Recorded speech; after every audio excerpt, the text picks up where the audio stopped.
All right. Welcome, everybody, to our second monthly family history Zoom meeting. Today, we're going to have a quick presentation on digitizing and preserving family memories. This is a topic dear to my heart. So I'm Paul Johnson, and me and my wife, Brenda, are family history consultants. So the presentation will be about 15 minutes, and then we'll have about 15 minutes for any questions that you might have afterwards. All right, so what are our family memories? So as you think about what's in your house, your precious family memories could be printed photos, VHS tapes of family memories, audio cassettes of, of various things that you've taped, reel-to-reel audio. I don't know. I think we're all of the generation that we know what those are. Some of the younger people might not have any idea what that is. But also other things like written journals, artwork that your family ancestors have painted, or sculptures. I've got paintings that my grandmother did on my walls, and it's nice to be able to preserve those for future generations. So there's many more things around your house that you may want to digitize and keep a record of for future generations. So the big reasons of why you should digitize your records. Number one is for preservation. So I did some research, and it says that under ideal conditions, media can last for decades. But we all know that very rarely are things stored in ideal conditions. So I put a picture there of a box of photos, and we have seen a box of photos very similar to that going through family members' things. And pictures are stored kind of jumbled together. They're taped into albums or put in those albums that had glue in them, not preserved very well. So by digitizing it, that helps prevent things from being lost as they kind of fall apart over the years. Another good reason is to restore things. So if you do have pictures that are bent or scratched or missing pieces, there are through Photoshop and things like that, you can take those pictures and restore them so they look brand new and clean. Get dust and dirt off them, fix tears and things like that. So that's one thing. If you've got a picture that, oh, I wish I had a copy of this without this big scratch or without this missing piece, you can digitize those and restore it that way. Obsolescence is another thing. So I talked about reel-to-reel tape. So my dad taped a bunch of old reel-to-reel recordings of the family before I was born, and my wife's father, when he was in Air Force, sent reel-to-reel tapes as his means of communication back to his wife. But we didn't have a reel-to-reel player, so we had these tapes, and we had no way to ever listen to them. So by digitizing them and getting them taped onto a computer file, we're able to hear them for the first time. It was pretty interesting. So another good reason is for sharing. You have your box of precious memories, but that box can only be in one place. And so by digitizing, you're able to share those with other family members, wherever they may be. So when I digitized our audio cassettes for a Christmas present, I went through and digitized them all and put them on a CD and sent them to all my family so that they all have a record and it's in more than one place. By sharing it, you preserve things from loss and destruction.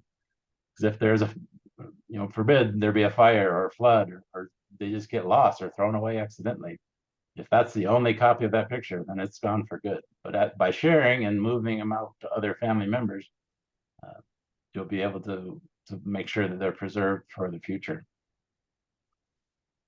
And then finally, for Family Search gives you a place to store those memories where your future descendants can look at that and find it easily. Because a lot of times they're like, "Wow, I wish we had a picture of great grandpa or whatever." And by putting that in Family Search, they'll be able to find that easily. So one more thing I want to mention about when you digitize things. So I don't know if you remember back in the 60s or 70s, but the pictures used to be kind of teeny, like a 2x2 or 3x3 square.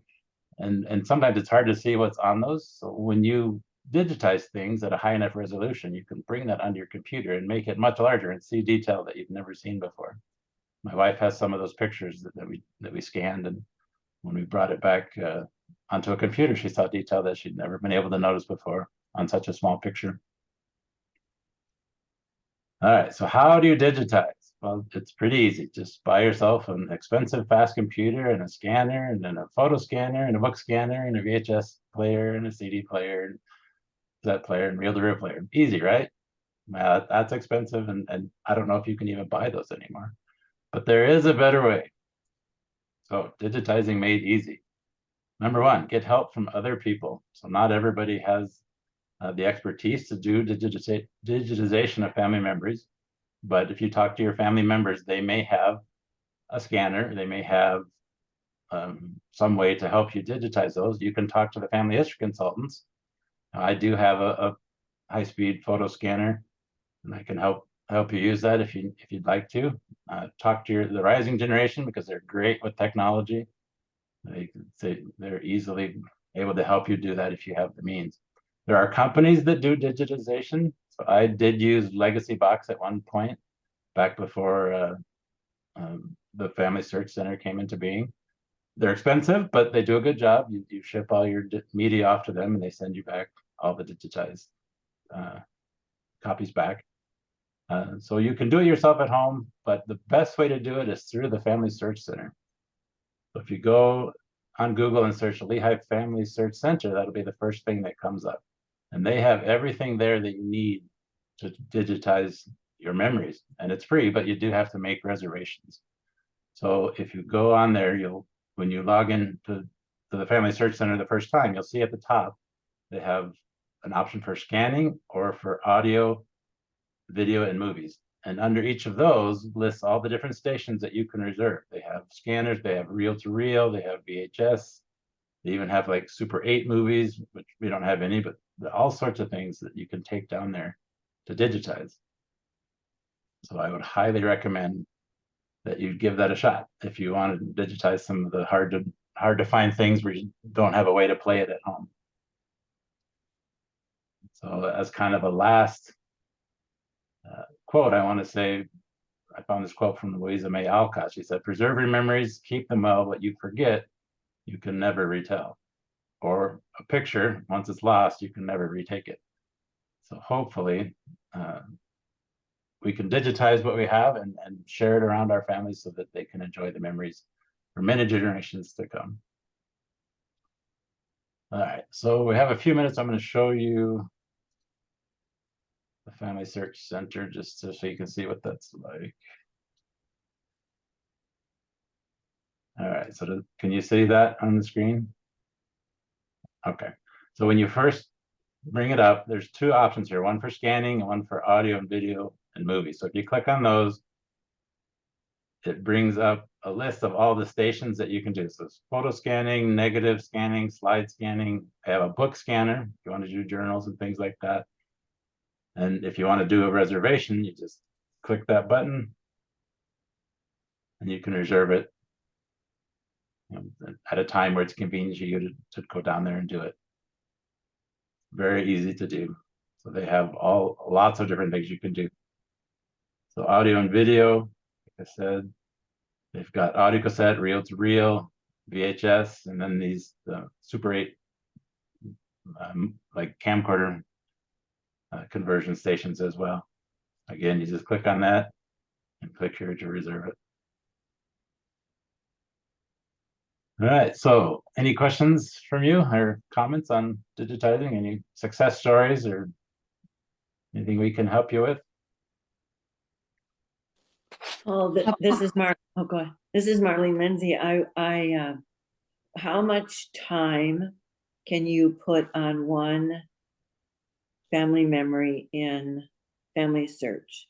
If I had an audio recording that was 15 minutes. Yep. So I did that. My uncle did an interview with my grandfather when he was in a VA home, and it was a 30-minute interview, and I had to break it into two 15-minute chunks. So 15 minutes was the longest audio file I could put out there.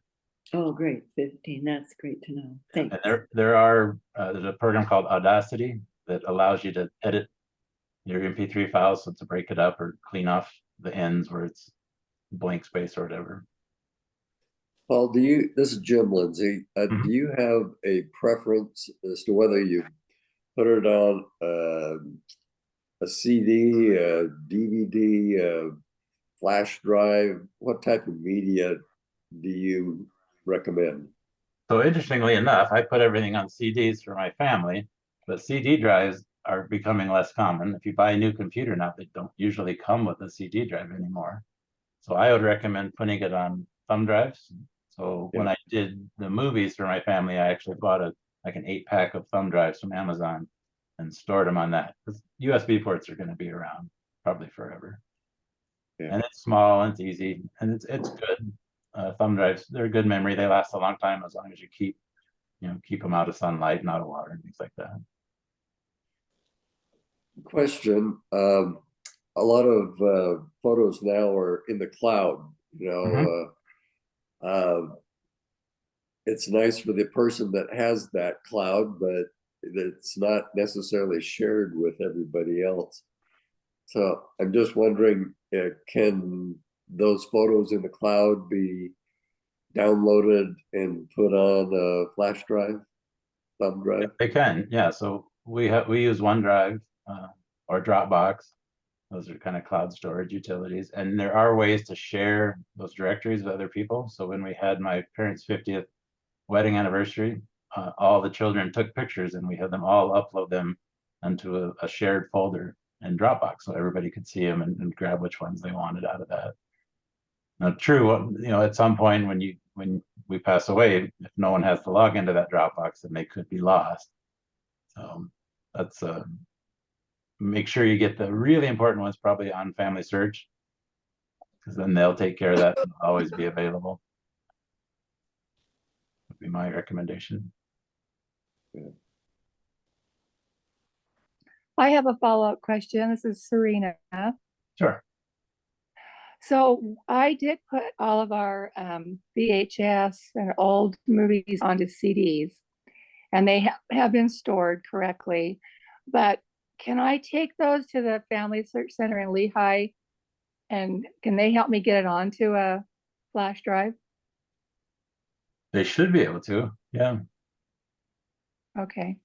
So I would just load them onto their computer and then, or can I do it on my own? So Just take it from my own computer and put it on a flash drive? it depends on how they were stored. So if they were stored like as a movie, like a DVD, then there's a special way you have to pull those off to make them a computer file. But if they're just stored as like an MP4 file, then you can just copy those around just like a normal file. Oh, okay. Okay, so then I could have them help me figure that out. Mhm. Yep. The other Okay. possibility is to upload them to YouTube. And that's a good way to share those movies as well. Oh, okay. Yep. You have to create a YouTube channel for yourself to do You that? do, or- yeah. If you have a Google login, you already have a YouTube channel. You may not know it. It's there. Oh, okay. Okay, good. Yeah, you Thank can you. mark them so they're private so that people don't see them unless you want them to, like what we're doing with these recordings. They're out there, Okay. but people can't find them unless you give them the link. Okay. Okay, good. Thank you. Mm-hmm. It's like a constant battle because as times change, you do have to keep going. You may have had things on cassette and then you moved it to an 8-track and then now you've moved it to a CD, and it's kind of a constant flow with technology that you have to just keep moving it along as things progress. Yeah, as times change, back 150 years ago, you were lucky if we could find 1 or 2 pictures of somebody. But nowadays, I mean, when your great grandkids or whatever are going to be looking for pictures of you, they're going to find thousands and thousands and thousands of pictures. People take so many pictures on their phones nowadays. There is a glut of pictures. I think the great fear, though, is that they're taking all these pictures on their phone and then they're not putting them anywhere. And that phone's going to die at some point, and a lot of these pictures, I think, are going to get lost. Yeah, it's always good to have multiple backups of something. It's always said that if you have one backup, you really have no backups. So it's good to have multiple backups. And outside of your house, a bunch of backups in one place, it's the same thing as having no backups as well. Paul, is there a factor of degrading quality when you copy and recopy? Not once it's digitized. So like a Oh. VHS tape, the more you play a VHS tape, it does degrade. Same with the reel-to-reel tapes. But once it's in a digital file, there's no degradation.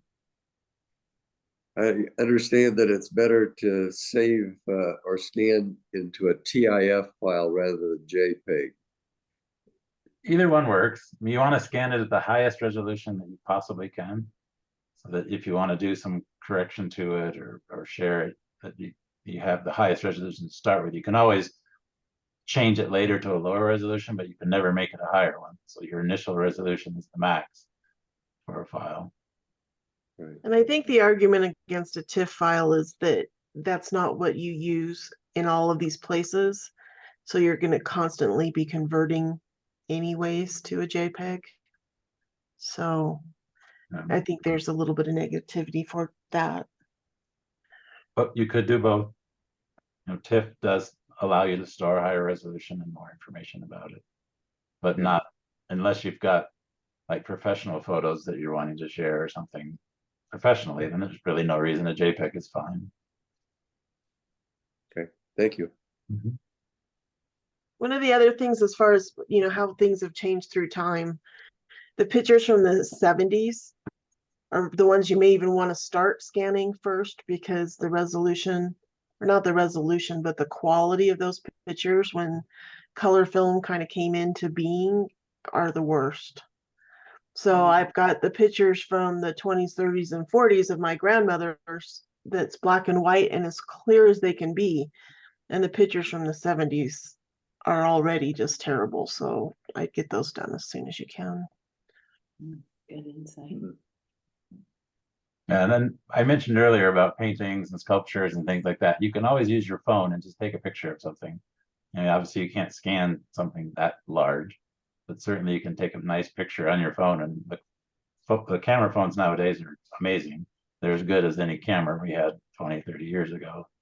Yeah. Like with my grandmother's paintings, take a picture of them and then you're able to share that with other people.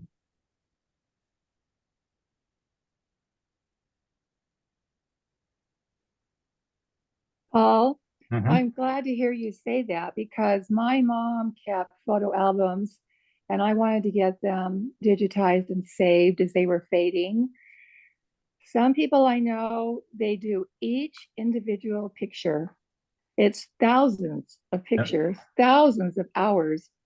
I was not up to that. So I just took a picture of the page. Yep. And then I just was, and my mom had labeled them. So they were with years and names.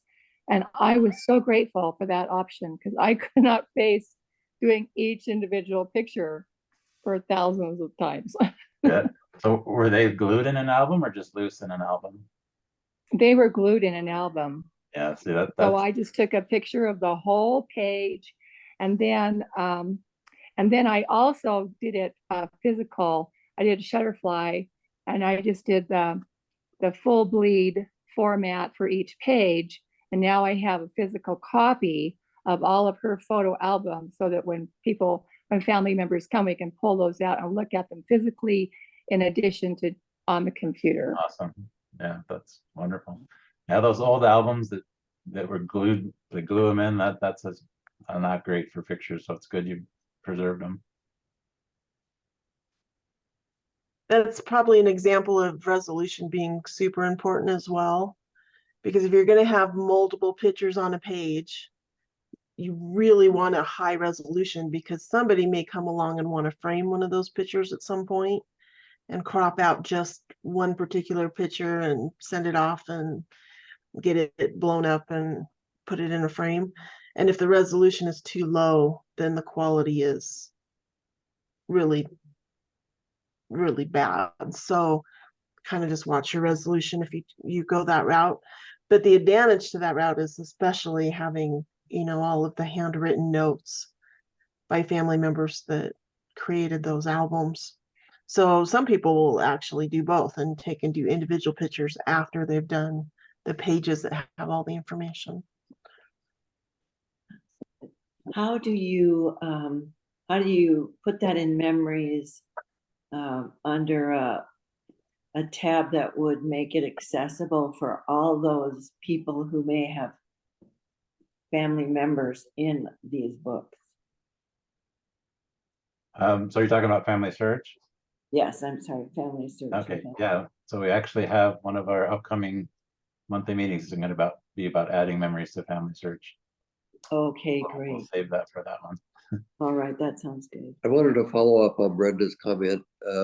What resolution would you recommend to scan a page at? Are you talking 600 DPI or 1200 or higher? I usually do them at 1200. That's usually good enough. 600, the higher resolution, the slower it scans. But Right. you want to make sure you get high enough that if, like Brenda said, someone wanted to take those individual pictures out of that larger scan, that they'd still be able to take them out and have them be a good resolution.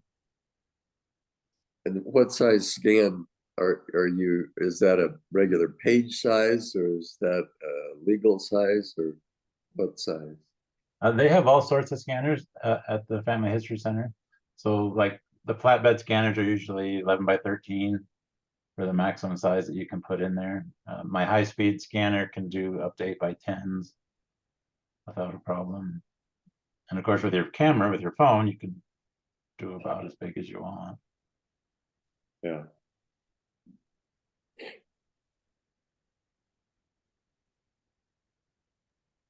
The disadvantage to the phone is that a lot of times you have to worry about, especially if you're doing something that's under glass, you have to worry about the lighting and the glare. So the Family History Library has some of those scanners with lights over it. So Yeah. that helps as well. But there's so many different things out there, different sizes.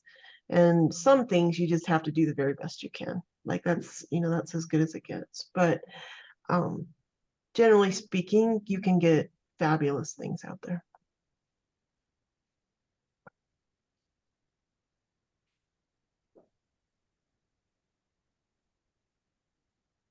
Any other questions or comments? This has sure been great. Yeah, Thank ready you to so roll. much. And like I said, if you have other issues and want to reach out to us, just drop us an email or give us a call. We're happy to help you digitize or talk about family history or whatever you want. I Thank do have just one addition for if we have a Okay. minute, Paul. Sure, yeah. So we do have some of those machines over at the Family Search Center across from the Timpanogos Temple. So we are there Tuesday afternoons, and we have a flatbed scanner that can do a whole page, or that you can separate out picture by picture. We do have the fast photo, so you can put in a stack of photos and it'll scan them very quickly. And we also have a book scanner. So if anyone wants to come over there closer to home, those things are available here. Awesome. That's good to know. What time are you there in the afternoon on Tuesday? We're there from 1 to 5. Okay, thank you. Yeah, just I was going to say the equipment is there, but sometimes trained personnel is not.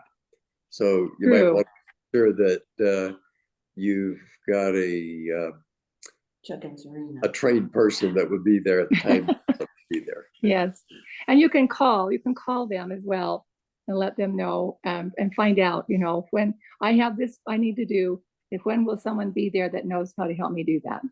Yeah. Great point. Thank you. All right. Thanks, Paul and Brenda. Yeah, we look forward to the next installment. Thanks so much. All righty. Thank you so much. Okay. Talk to you later. Thanks for coming. Bye.